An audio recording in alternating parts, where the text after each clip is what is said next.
Hey guys, so yeah, that's me, that's my name. Reposting not because that we're friends, not because I like her. I've also pressed several charges against her that did stick. Unfortunately, they didn't stick with the guy because he, hired a really good lawyer and America loves rapists, so, we don't really do anything to them. So, yeah.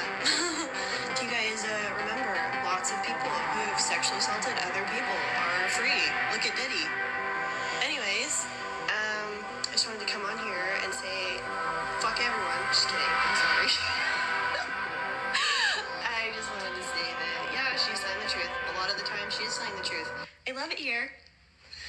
Love it. So be careful what you believe and who you believe and why they're talking. And I didn't want to talk. I hate talking about this. Every time it comes up, I feel like all the emotions and everything that I was going through at that time is just, I'm reliving it every single time one of you sends me a video or messages me or brings it up. And I know it's not your fault. You have good intentions, most of you, some of you, probably not a lot of you, but I'm going to be optimistic. And yeah, that's my spiel. Have a good night. Don't rape anyone. Yeah, so she also pressed charges on me, like she said.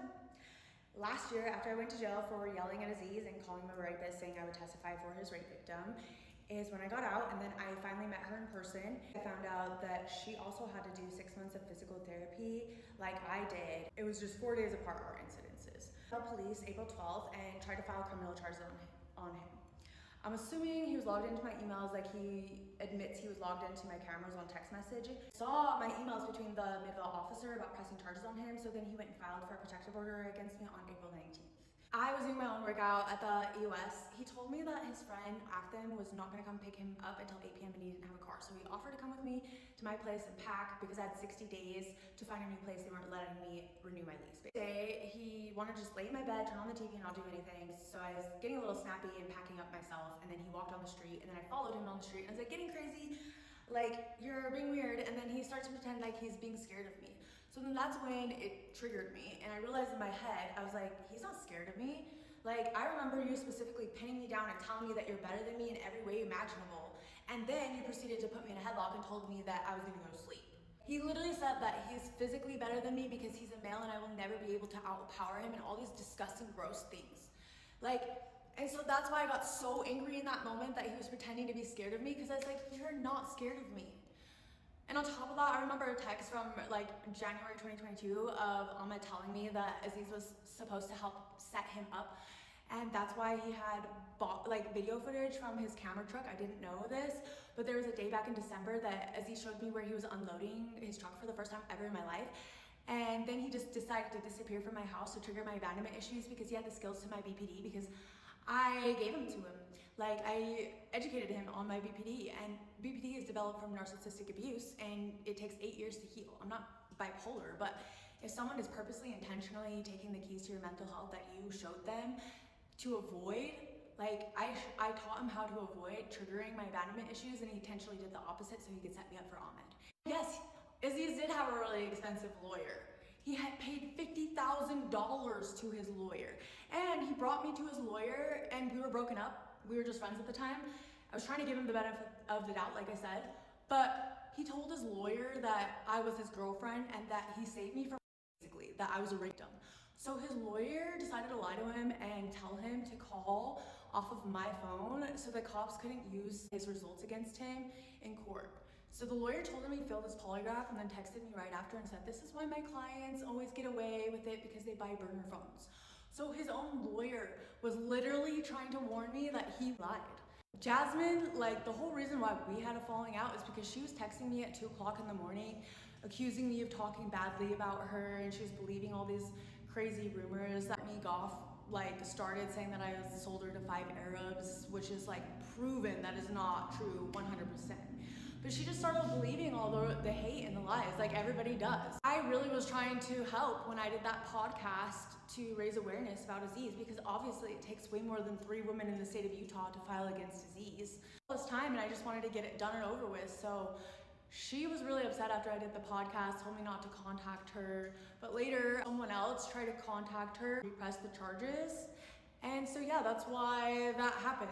And it really sucks that they would much rather charge a female that's just trying her best than a rapist. Yeah, like they literally charged me with 3 felonies for practicing my freedom of speech. So he cut it so much, but I was not saying, give me my man back. I was saying, if you're gonna act scared of me, give me my car back. Because my other car was at his dealership. Yeah, he was selling my car for me. And what happened was he left my car at a parking spot that he knew was not mine, so it was towed, and I had to pay $1,500 when I got out of jail to get my car out. That was messed up. But yeah, it wasn't about give me my man back. I was like, give me my car back if you're gonna pretend to be scared of me. Like, literally. Very disappointing that he would much rather set me up and cover his butt than take accountability, because honestly, rapists only do 5 years, or they just register or whatever, but femininity is supposed to be protected. And mine has been, I've had a smear campaign about me by all of the men that were supposed to protect me and lift me up. And that really sucks. Really, really sucks. And I chose to believe Jasmine. And I stood up for her, and I didn't have to, you know, I could have just kept playing delusional, you know, Mary disease, but I'm glad I didn't. And I'm glad that I still have a chance to marry someone that treats me right, because I deserve it. Yeah, be careful what you believe, literally. Ahmed drove me all the way to Colorado to get an abortion, to try to force me to get an abortion, and they denied that. So Ahmed coached me through everything because he knew that they would deny it again, and that was the last chance he had to be the devil in my ear and make me think that I couldn't do it alone and that I wasn't good enough for her. And that was the devil talking to me, because honestly, my daughter was the best blessing I would have had. And I prevented that opportunity from Jaden too, to be a man and to be a dad to her. And that's my biggest regret in my life. I will never get her back. And yeah, I do feel like he murdered my daughter, because the whole time I fought and fought and fought, but I was alone my entire pregnancy. And the only person that constantly come around and check on me was Ahmed.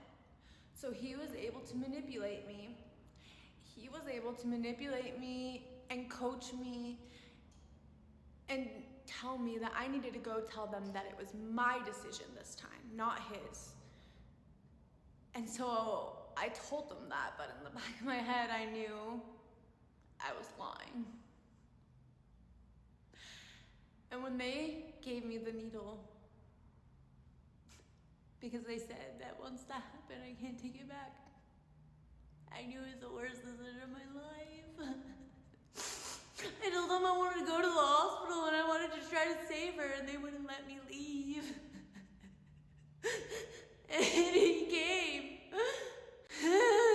They held me there. They wouldn't let me leave. I wanted to go to the hospital after they gave me the shot. And then they made me stay there on the toilet and deliver her for 12 hours. That was not my decision. Okay? Okay? It's not my decision. I had my daughter taken from me. And I could not get her back. And that was the worst decision of my life. I will say that the whole reason I decided to press charges on Ahmed Baseso after I believed Jasmine the first time was because I knew that I had bigger fish to fry. That I had to fight a bigger fish so I could be a credible witness for her about Aziz. And right after I won my case against Ahmed is when Aziz set me up and sent me to jail. I didn't even get to enjoy the fact that I won my case against my abuser, because all of a sudden I was painted to be a liar and a whatever you guys are saying about me now. Dustin hugely was also the one that chose to sue Ahmed instead of helping me sue Cameo College for calling the cops on me before I could even finish my application. It is so hard to sue guys in the state of Utah. The only reason I was able to sue Ahmed is because I had hospital records, witnesses, etc., and more than 4 women in the state of Utah.